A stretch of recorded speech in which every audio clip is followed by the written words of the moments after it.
for tuning in to another episode of the Collision Vision driven by Auto Body News. As always, I'm your host, Cole Strandberg. Today's guest is someone I met at SEMA this past year and was immediately blown away by his story and his passion for the collision repair industry.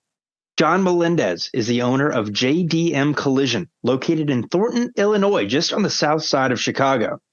John used to be a multi-shop operator, but currently operates out of one beautiful location. Something John said to me in one of our unrecorded conversations jumped out at me. You don't need to be huge to be successful in our industry.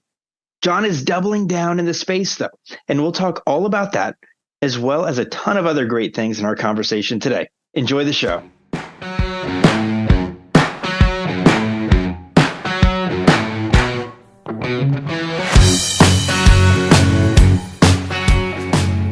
John Melendez, thank you for joining us here on the Collision Vision. Well, I'll tell you what, Cole, I'm flattered and I'm honestly, truly honored to be part of the Collision Vision family that you guys are building. I'll tell you, I'm very, very happy.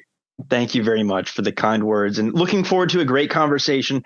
I gave a little bit about your background and a little bit of information about how we met at the top of the show, but would love to hear about yourself in your own words. Well, I appreciate that. Sure, Cole. Well, one of the things I'm going to say is that, the industry, like many others and like yourself, I was able to grow up in my dad's body shop when I was a kid. And that's where I started off. And over the years and working on cars and seeing how they were changing, I got to the point in my life where it's like, no disrespect my dad, but I wasn't getting any further. And I felt education was going to play a major part back when I was very young, that we need some direction as far as how to make sure that we repair these cars right. And when I mentioned that to my dad, he literally came up and says, well, education is getting yourself a degree and it's not based upon fixing a car, and that's when I woke up and says, you know what, I think it's time. So during that interim, I did leave at age 19 and I went to work for a local dealer. And there at that dealership, I was able to work for 3+ years and I gained so much mechanical and out-of-body knowledge that was available and I absorbed it as much as possible. And that started my career path as far as going in this direction that this is what I'm going to do for the rest of my life. And with that, I managed to go through other dealers and acquire more certifications and gaining more knowledge. And it just literally, it helped me get to that point. And right now, I carry some huge certifications. And back in the day, I continue with the GM. So like, for instance, right now, I literally still have my GM certification. I'm one of the very few technicians that has a 100% GM certified status. And I'm on 3 different dealerships rosters. And I still am today still going through the Center of Learning, getting this and continuing that. And that I attribute to my success, the networking, and how I was able to grow my business with that education on where I'm at today. Awesome, man. Very cool. Now, talk to me about your kind of initial leap into entrepreneurship and kind of where JDM began and where it is today. Sure. Well, that would stem back back in the day, like I said, just going through working for different dealers. Did a short bout with a local MSO. That was kind of like a direction where, I can do this eventually on my own, but I still didn't feel confident that, not saying that I wouldn't be able to have that ability. There was just one more piece to that puzzle that was missing. And believe it or not, Cole, I went to work for an insurance company for 1 year. I felt I needed to see what makes them click and why are they so difficult to deal with on settling claims. That's a whole nother segment and story we could talk about when we get together one day. But trust me, that's what put the icing on the cake. And then after the MSO bout, that was short-lived, I went back to a multi-line dealer. They had 10 different franchises. And that was back in 97. They had 3 different body shops. I literally combined them all into one. And from 1997 to 2005 is when JDM evolved because I bought it from the dealer. Beautiful. Awesome. And what was it like when you bought that? What was the state of the business? And talk to me really about kind of how you've gotten to where you are today. A little nervous at first. It was a good sized shop that was like 16,000 square feet. Just felt, I'm going on my own and insurances and, the investment I'm making. And it's, but From that point, I had a great crew, great team. We worked there. I mean, we did fantastic, and I grew the business from that point. And then we acquired another after 5 years into the one place. And then we ended up getting bought out by Walmart. That's another segment, which that's why I'm able to do the things I'm doing today. Our lease was taken care of. But the one thing that hurt me the most, Cole, is that in 2010, that barrel started to dry up because I had lost the 10 franchises. They went out of business. So with that in mind, what happened is I ended up buying another dealership body shop, which that I ended up moving to the location that I'm at today, which is in Thornton, Illinois, which I also took the other shop, which was bought out, and we combined them. And that's where we are at today. And that JDM Collision is on the south side of Chicago in Thornton, Illinois. And of course, we do have our addition, which is right now combined between the two stores that we have now in Thornton. We're right around 13,000 square feet with a very, very advanced center. But, there was some trials and there was some bumps in the road and some hurdles that we had to jump over. And it made us stronger. It made us stronger. And I didn't lose vision on it. I thought it was so important that, with the surroundings and the education, working with some MSOs, seeing what they're about, not being intimidated that, hey, I am a smaller guy. But in all reality, I just felt that I needed to be that niche business to where quality was more of an importance and the customer's heart at best interest. Man, I love that. And I want to dive into that. Something that you talk about a lot and you're an evangelist for is training within the industry. And I want to dive into that a bit further. But I want to talk a little bit more about your business before we move on from there. About 13,000 square feet. I love your geography. Given your insurance background, talk to me a bit about how you get your business and kind of the balancing act between if you have DRPs versus OEMs, because a lot of times our conversations talk about the clashes between those two, but I know many successful entrepreneurs get those two to kind of row the boat in the same direction. Yes. And, it's ironic that we did have multiple DRPs back in the day. And once again, being in the dealership world, and the networking and all the years of getting educated through the dealerships and being able to have that ability from the point of sale, acquire that job, we found out literally 3 years ago, we finally got rid of our last DRP. We've been DRP free for 3 years. But a lot of it I want to attribute to the years of the networking with the dealers, getting educated through them, and then doing their work. We built up a strong customer base. And now finding out I'm starting to get old, not only the customers that I've had over the years, now I'm fixing their kids' cars. So that ought to tell you, it's like, oh boy, things are changing and it's so important to stay on top of that. But that has been the educational part of it, and the quality has really kept us as a major player in this area.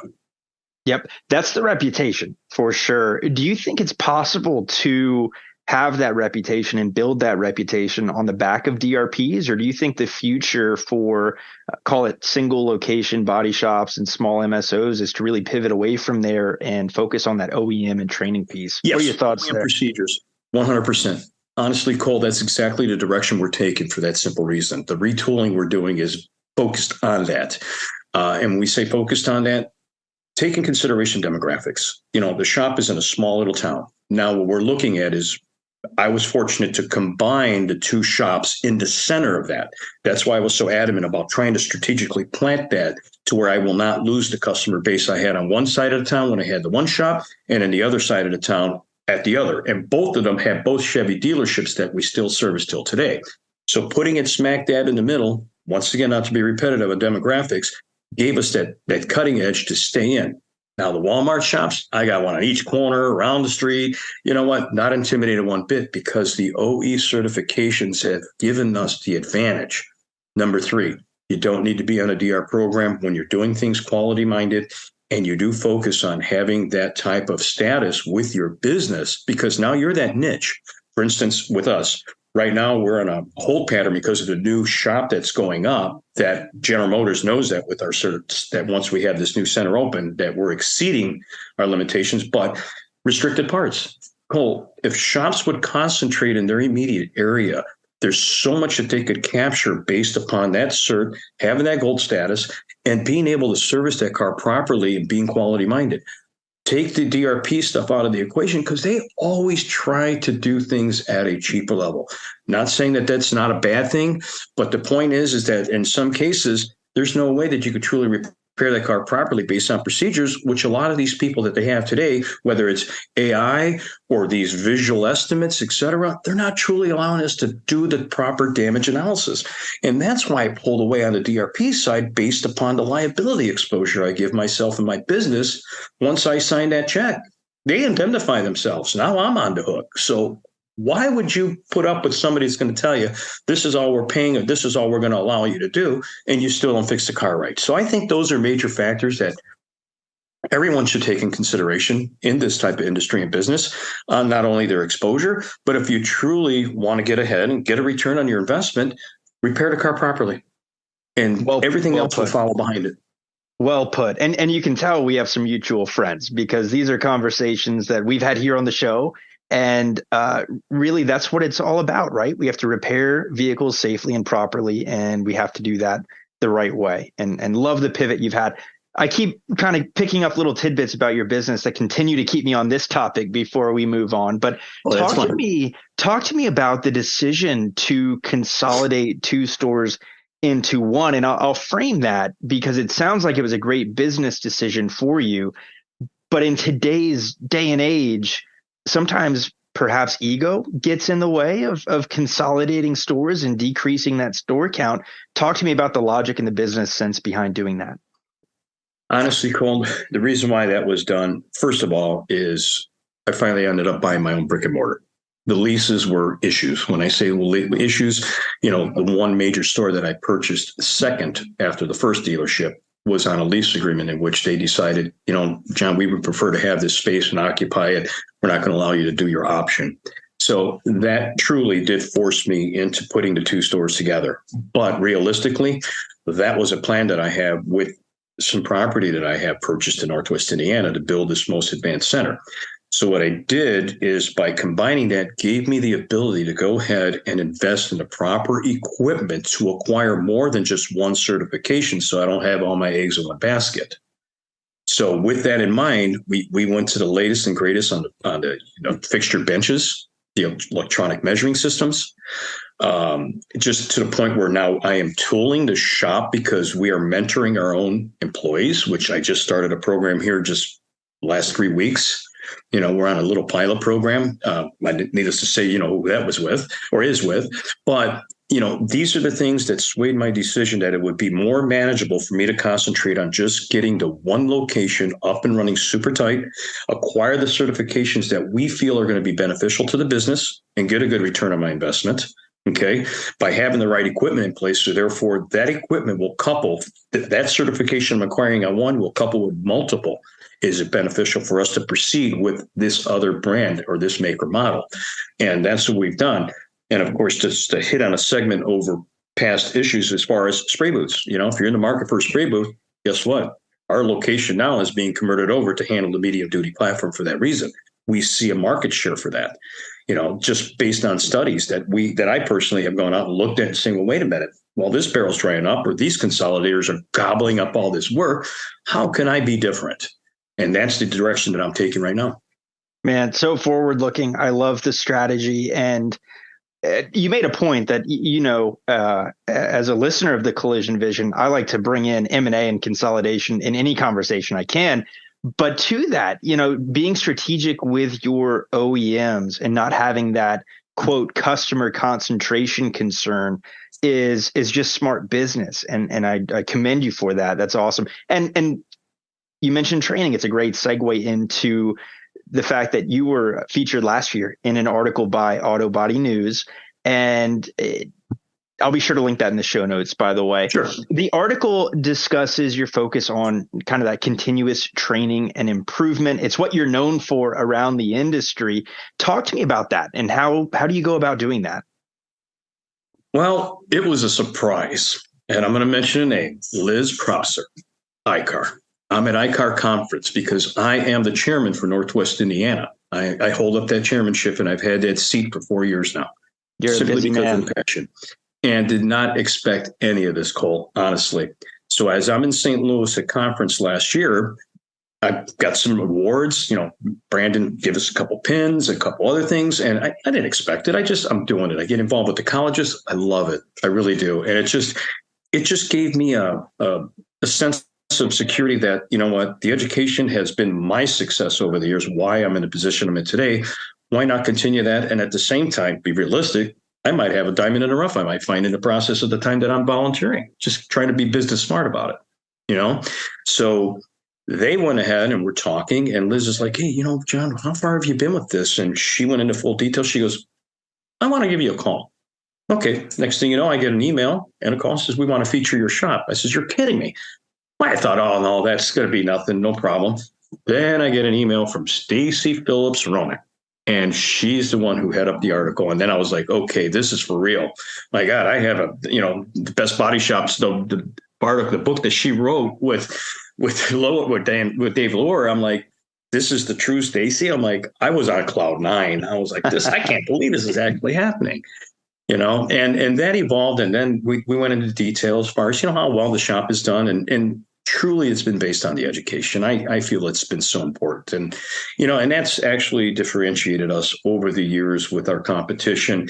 A lot of guys are just concentrating on their DRPs, putting through, when they go in, like they were mandated back in the day with State Farm that you had to be welded certified, but nobody took into consideration the career paths, truly going into more depth, pulling the repair procedures down.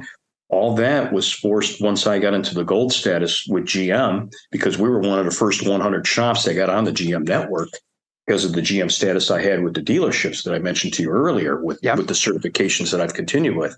And that honestly, it made me a better business owner, well-rounded, in which I could help share that with our technicians. And last but not least, making sure the customer's car is fixed right. It's what it's all about. You do that, and you do it for long enough and consistently enough, you build the reputation that you've built, and well earned. Shout out to Stacy as well. She's fantastic. I was shocked. They were awesome to deal with. That's the best, man. Very cool. It's so tough to stand out in this industry with so many great operators, and you've done a great job, and your reputation speaks for itself.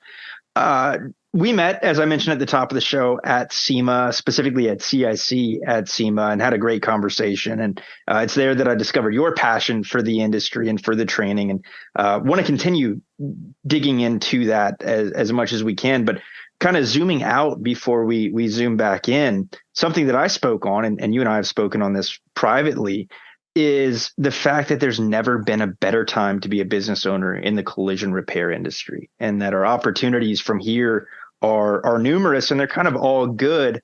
Talk to me about your thought process right now, kind of looking forward and taking an inventory of today. Where do you feel the opportunities lie, and why do you agree with that sentiment? Well, it's no different than I see the future of this industry going to be directed by that special niche business, simply because the shops of today and the shops of tomorrow are not going to be able to service every single one model unless you're a conglomerate, and you could split up the segments in different ways or possibilities. I would say that for somebody like myself or anybody else within that, or even an MSO, they're going to have to concentrate on certain areas. Like, no different if you go to a doctor. You're going to go to a doctor, next thing you know, he tells you, oh, you're going to have to see a neurologist, or you're going to have that special end, no different than parts restrictions, Nobody else can fix a C8 in my area because I can be the only one to buy the frame rails. And that's going to go on into other makes and models as the manufacturers continue with these processes. I think being involved on that segment and choosing wisely within your demographics on what cars predominantly driven in that area can help you drive better profitability to your door. Capture that big, hey, it's sitting there. We truly can go after it, but be wise about how you do that. And it is truly the best time, but you got to focus on what is the best area or what is the need within your area, and not overextend yourself to the point where it's like, well, I'm going to get all this for all these EVs. Guess what? What is it? 7% of the market share, if that? Let's take the commercial side out of it. Some people want to jump on board on it. No, be wise about it. Not yet. Now, a commercial side, that's a whole other segment in which you'll go into, but that is a positive area to go into. So there is a lot more calibration side. It's a whole nother segment. I mean, you got to look at what is going to be the best fit for the business demographically, and then surrounding yourself with key people and educating them to the point where you can service that car the right way. And then you're going to get a piece of that pie. And it's out there, but you got to be very wise in how you do it. Man, it's so easy in this industry and in any business to operate for optimizing the now, right? To just kind of keep going, keep doing what you're doing, stay in. And I think something that has really set you up for the success you've had and the success that's going to continue is the forward thinking nature, the investment that sometimes can take time to recoup, but it sets your business up for future and long-term success. And I think that's exactly what's happening there. And we've talked about it. And this was my CIC hot take from last November was, yes, it's the best time to be a business owner in collision repair, but it's because it's about to get shaken up. And we're going to have three choices, I think, sitting in a chair like yours as a single store operator, though I want to talk about some future things here shortly. And it's specialized, number one, really focused to your point on being that, hey, am I going to be a neurologist or a cardiologist? The concept of generalists, I think that door is closing, which sounds scary, but it's really not. It's a major opportunity. Grow, expand, multiple locations, achieve some scale, or finally, the market for collision repair center M&A and consolidation has never been more ripe. So just excited for what the next few years are going to bring. And I love how you're viewing that and setting yourself up for that. Speaking of forward looking, we've talked offline pretty heavily about the world of ADAS and the opportunity that calibration brings. Talk to me about some of the opportunities you see in the space and are potentially pursuing. Well, just listening to this one guy who's created multiple estimating and ADAS platforms really opened up my mind and as far as an untapped market share, and I had the pleasure of having him come out and see the shop, and we went over a few things. It makes a lot of sense, especially the way the vehicles and the complexity of things are being built. But just not jump in and just say, hey, look, I'm going to put a true point in the corner over there. I'm going to do all the ADAS, and I'm just going to go ahead and knock it out. You really got to give it some serious thought as far as everything that's associated with doing a proper calibration is going to be the alignment. Also within the alignment, you're going to have the tires. If you've got ball tires, you have different size tires, et cetera. All this is major factors to make that happen. So what we've done is we've retooled our center, in which it has built-in 14,000-pound in-ground lifts, scissor lifts, true point, and tire machines, balancers, all in-house. So therefore, that if there is an issue in any point of that calibration that is required, we have it in-house where it's going to be done. That is, I feel, one of the strongest segments because that is the body shop of today. Where yesterday you'd go down the street, you send it down the alignment center. And for those who had their calibration centers today that don't have an alignment, now you have to send that car back out, have it towed back out again, come back in. So be wise on what direction with this ADAS. It is the hottest topic there is. There's so much stuff out there to purchase also. And one thing that we did, and as far as doing our research, is making sure that we had the equipment in place that, one, is not going to be obsolete 5 years from now, that it's continuously being able to be upgraded. But number two, is it going to be able to service the vehicles and what we're going after on the OE part? And on that OE certification, having that full-blown center just gives us that upper level versus our competition that's in the area, including the Walmart shops. They got to rely on this and that, where we're having a one-stop shop. We're not the biggest, but I'll tell you what, we're going to be extremely efficient. And when that car comes in, it's a one-stop shop. It comes in, it goes out, and it's handled in-house.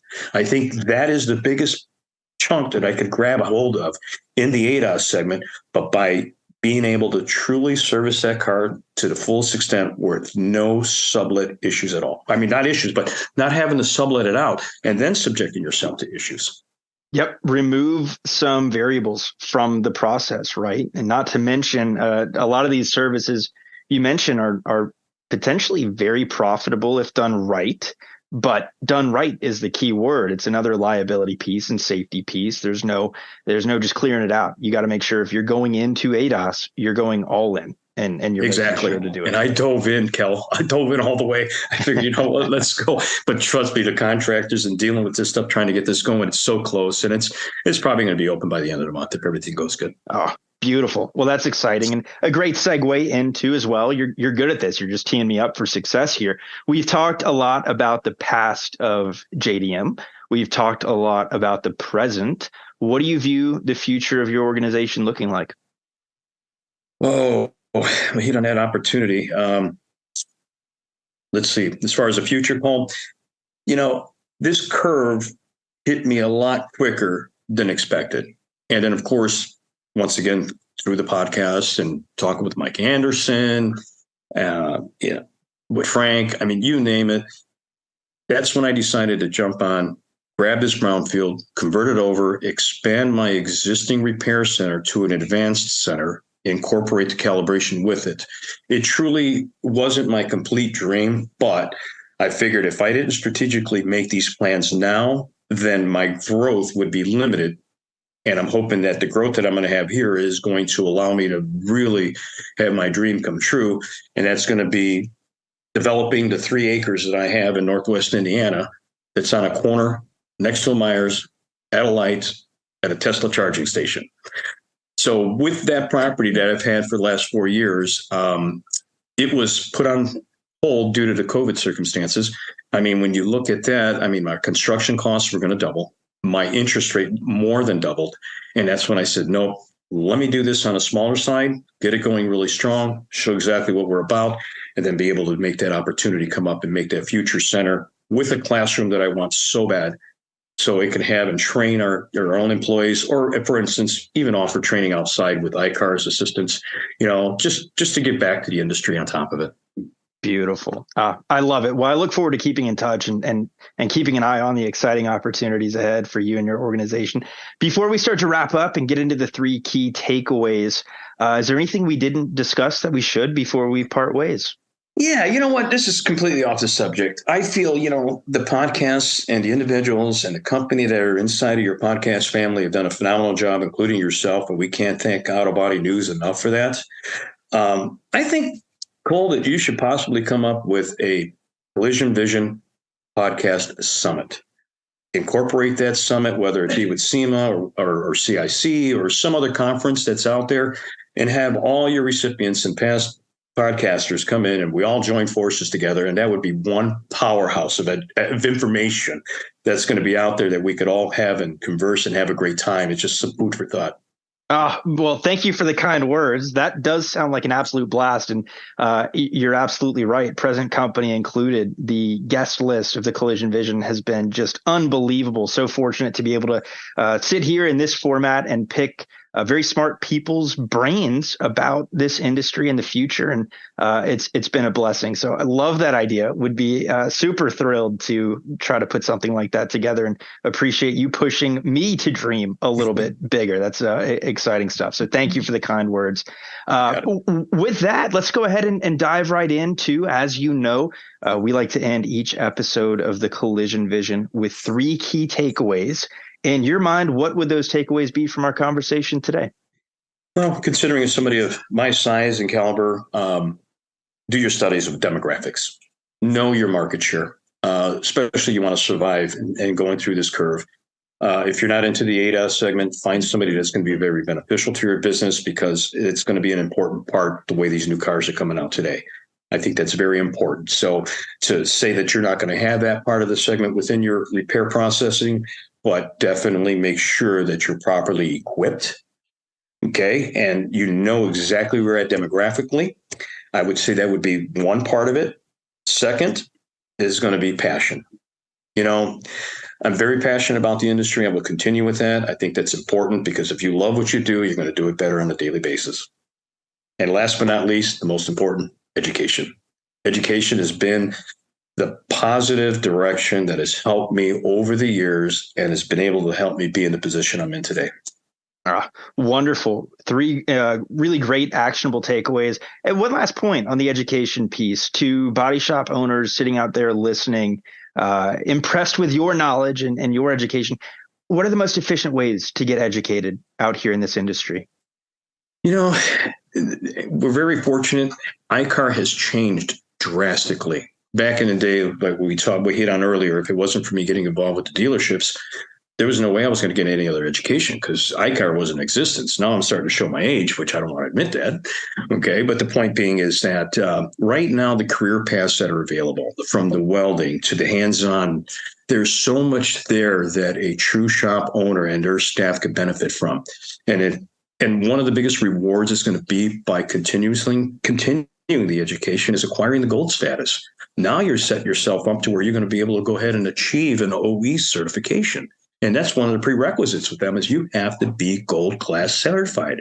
And that makes a big difference because they know now they have iCar put out the information, and manufacturers are never going to endorse any aftermarket repair on any level. But the point is that the information is definitely out there for you to acquire that so you can go and try to achieve that major certification, which is going to give you that niche in your area and you're going to be somebody. Yep. Awesome, man. That's great stuff. Great advice. Where can people follow along with you and learn more about JDM? Yeah, especially on the iCar side, if they need information on that, they can reach out to John at jdmcollision.com. I'm also on LinkedIn. I spend a lot of time on there, of course, following the Collision podcast, yourself, Frank, and a lot of the rest of the group that that I've had the pleasure of being able to converse with. That's important there. There's some very good information on LinkedIn, which I think is great for our industry also. So those are some areas there. And if I don't get back right away, I've been super busy trying to get this place off its feet, but I'd be more than glad to help out anybody. Man, you got a lot going on. I love it. Well, John Melendez, thank you so much for joining us here for a great conversation on the Collision Vision. Really appreciate you and look forward to keeping in touch. Amen. You too, bud. Thank you very much. Thank you again to John Melendez of JDM Collision. John always impresses me with his passion for the industry and continuous training and his ability to use that knowledge he gains to make moves in his own business to make sure he's successful for the future. Before we wrap up today's show, I wanted to reiterate John's 3 key takeaways, and those were, number 1, know your demographics and your market share. From that, find some complementary relationships and make sure you have the proper equipment to ensure safe repairs. Really get a sense of where you fit in the marketplace and what opportunities lie ahead. Number 2, make sure you have passion for what you do. If you love what you do, you'll do it better on a daily basis. Lastly, education. That's a key theme in today's episode. Be sure to get involved with Carliner and chase down those OEMs that will benefit you and your organization the most. John's obviously very high on OEM certifications, as are a ton of brilliant people within our industry. That's all for today's show. If you enjoyed it, please remember to give us a follow and share your favorite episodes of the Collision Vision to your network. Also, in case you didn't know, each new episode of the Collision Vision is now available on video at YouTube via Autobody News' YouTube channel. Be sure to check those out and give us a follow there as well. As always, on behalf of the Autobody News team and myself, thank you for coming along for the ride.